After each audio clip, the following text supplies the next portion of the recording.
Welcome to California Edition. I'm Brad Pomerance. We are joined by Patrick O'Donnell. He is a new member of the California State Assembly. He had served on the Long Beach City Council, was also a high school government teacher. Correct. So I want to speak with you about what made a government teacher slash city council member decide to run for the State Assembly.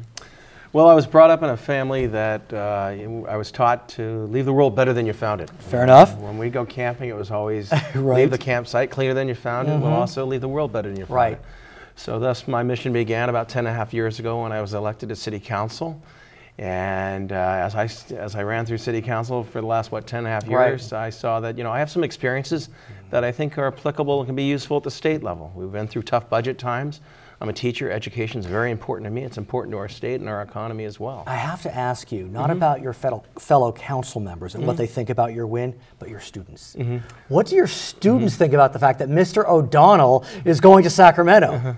They think it's great. Yeah. And I've related to things going on in their lives. Right. Certainly education. I teach seniors and they're on their way to Right. college, and I've taught them about the relationship between the state legislature and how we fund colleges. And I gotta ask you, it may seem simple, but how does your years teaching government, not on the Long Beach City Council, but teaching government, inform your role as an assembly member? I mean, you know the ins and outs, you know the nitty-gritty, you know the philosophies, you know the theories. Well, theory is much easier than practice, right? Of course. And even on the City Council, I found that to be true. I'm sure I'll find that to be true as I head into the state legislature. So, but the classroom experience has been great. What I get is a lot of feedback from the kids, what's going on in their lives, both at home and in the classroom setting. And those are the kinds of things I want to take to Sacramento. And people have said to me, hey, O'Donnell, why do you want to leave the classroom? And to me, I'm not leaving the classroom. I'm taking my classroom experience with me to Sacramento to be a voice for education. But you are leaving the City Council. Correct. I have left the City Council. Of a major city. Absolutely. And you did great work, I'm sure, over the last 10.5 years. How does that inform your work in Sacramento? That's a great question. Well, when I started out in 2004, it was good times. Oh, we yes. We were handing things out. And quickly the wind shifted. And I had to grow up, and I had to make some tough decisions. And I made those tough decisions, and I stand by those tough decisions. And what I take with me to Sacramento is budget, budget, budget. You live and die by your budget. Watch those dollars very carefully. Speaking of budget, you are heading a very significant committee with a large budget, and that's the Education Committee. Correct. That is stunning, and I congratulate you on that appointment. You will have a significant role in the future of not just the kids of Long Beach's education, but the entire state. It's a weighty responsibility, but one I know that you saw it. So talk to us about what you hope to do as chair of the Assembly Education Committee. There's a lot of things, too many to talk about, too many to list right now. And we'll be talking about it throughout the years. A few here. Very simply, I want to take my classroom experience to Sacramento. I want to take the Long Beach unified experience to Sacramento. We have a top-notch, cutting-edge district. I want to make sure that we have a voice in Sacramento.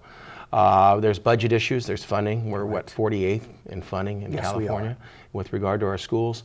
I'd also like to see more technology in the classrooms. I always say, blow up the book room, keep the library, but blow up the book room. Well put those books on computer devices, make things more efficient.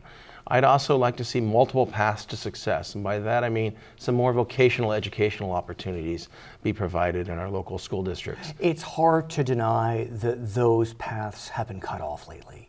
That through the education crisis, adult education has been eviscerated.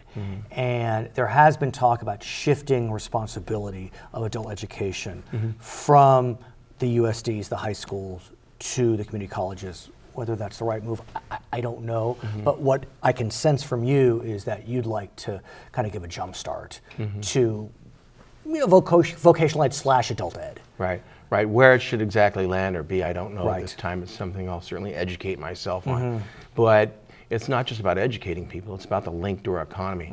There's jobs that go wanting in our economy because we don't have the necessary skill set in our region.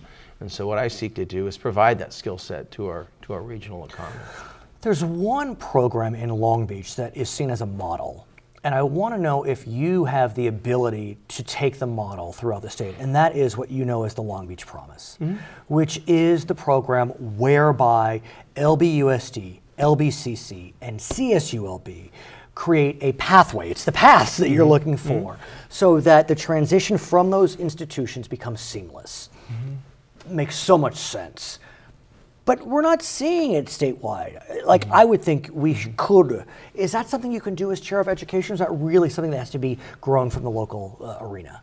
Well, it's something I can spark the conversation on at the statewide level, show them what we've done and how it can benefit their local economies. So I think it's something that I absolutely can move forward at the Sacramento level.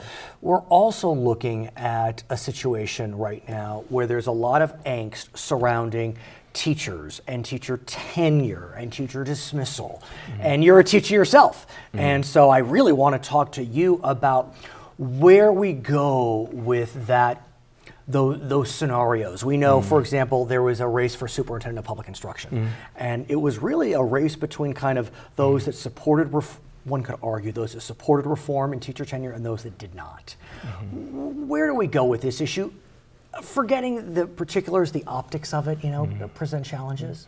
Well, listen, what I'm doing is heading up to Sacramento to make sure education has a lot of voice in the state assembly. I will be that voice of education.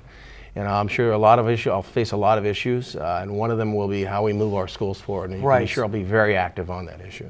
But how do we focus on this? Just because it's been so much on the front of mind. You saw all the ads I did as well, which was so much on this question of, look, it pains me as a father of two daughters who go to school that teachers are getting beat up. They're getting beat up. But these same teachers are reforming what they do every day in their classroom. Reform goes on every second of every day in every classroom across California. So I have confidence that our teachers are doing a good job and doing everything they can to move the students in their classroom forward. But what do you say, or what can you say, what can anyone say to those that would argue, look, I would love to get protection after 2 years, but I don't get that in my life. And so that's the poster that we're seeing. That's the metaphoric campaign ad where teachers are getting tarred with this whole notion of, they get special protections and we don't, and it's not fair. And where do you go with that? Well, I think you're talking about the Vergara lawsuit. Listen, I'm not a constitutional lawyer. What I can tell you is what I see when I go into my school every day is I see teachers working hard. I see them working 10 hours a day to serve the students that are in their classroom. And that's what I see. And that's the experience I'm going to take to Sacramento. I know what you've also seen is that the UC Board of Regents voted to increase tuition by, is it 5% a year for 5 years? I believe that's the figure. Yeah, I can't imagine Patrick O'Donnell. Well, I shouldn't say this. What do you think of it? I think it's unfortunate. Right, that was what I think you'd think of it. I think it's assault on the middle class. Yeah, and so as chair of Assembly Education, I mean, look, this is a game of chicken. You know that. You know that the UC board is playing chicken with the legislature and the governor, and you get to be in the middle of it. Be careful what you wish for. So, where do you go with it, sir? Well, I don't mind being in the middle. I know that. I know it's exciting. I see myself as a strong voice for education, and that's not just K-12. It's K through 16 and actually beyond in California, because the universities also benefit our economy. So you can expect that I'll be a very strong voice for education, be it at any level. And I'll be weighing in on the UC issue. I don't like what the UC Regents did. I think that's unfortunate. I think it puts a greater burden on the kids who are trying to get through the system and out into our economy. Remember, we're having too many kids lingering in these systems because they can't afford it. They can't get the classes. We need to get them out into our economy and working. What about when you look at the CSU system? When you hear talk by some of the leaders, maybe we should make the UC system just a system for transfers. I think that's going to require a greater conversation. I'm not there. Listen, I'm a CSU graduate, rather. CSU Long Beach. I like it where we are today. Exactly, where we are. I'm a 49er twice. I did my bachelor's here and my master's here. So I love the CSU system. I support the master plan of the CSU system. So how's it been? You just got up there. It's only been a few weeks. What do you think? I mean, you're walking through the halls of Sacramento, the largest state in the union, 8th largest economy. I mean, who would have thunk a kid from Los Alamos High School? Is that what it's called? Los Alamitos. Los Alamitos. I mean, did you ever dream? Well, you always dream. Of course. Listen, this is a job that anyone can do if they set themselves on a path. But it's an important job. It's a job about making sure our state moves forward, and I'm ready to tackle it. It's an impressive place, but I think my background is pretty impressive with regard to the issues I've had to deal with on City Council, so I'm ready to take it on. I bet you are. His name is Patrick O'Donnell. He is a member of the California State Assembly. I'm Brad Pomerance. It's California Edition.